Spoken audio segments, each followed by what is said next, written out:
બગદાણા વિવાદમાં એસઆઈટીની તપાસ હવે ઝડપ પકડી રહી છે. એક તરફ કોળી સમાજમાં હજુ પણ જયરાજ આહિર સામે સીધી કાર્યવાહી ન થવાને લઈને રોષ અને શંકાની લાગણી છે, તો બીજી તરફ એસઆઈટી દ્વારા એક પછી એક આરોપીની ધરપકડ થતા મામલો નવો વળાંક તરફ આગળ વધી રહ્યો છે.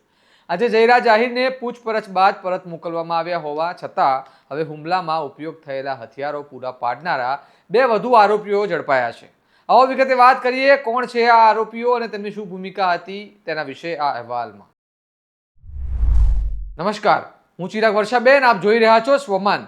બગદાણામાં કોળી સમાજના આગેવાન નવનીત બાલદિયા પર થયેલા હુમલાની ઘટનાએ શરૂઆતથી જ રાજ્યભરમાં ચર્ચા અને આંદોલનની ચિંગારી સળગાવી છે.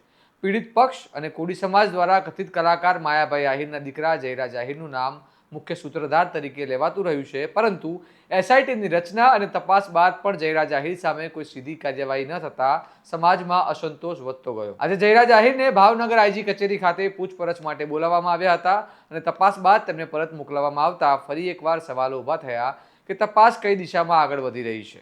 આ વચ્ચે એસઆઈટી દ્વારા વધુ એક મોટું પગલું લેવામાં આવ્યું છે.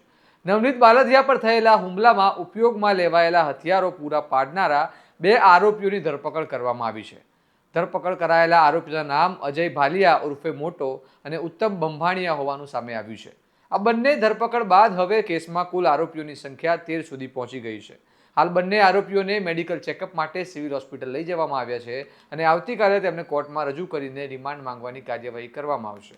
બગદાણા કેસમાં એક તરફ આરોપીઓની ધરપકડનો આંકડો વધતો જાય છે, તો બીજી તરફ કોળી સમાજની મુખ્ય માંગ હજુ પણ એ જ છે કે જયરાજ આહિરની ભૂમિકા પર સ્પષ્ટ અને પારદર્શક તપાસ થાય.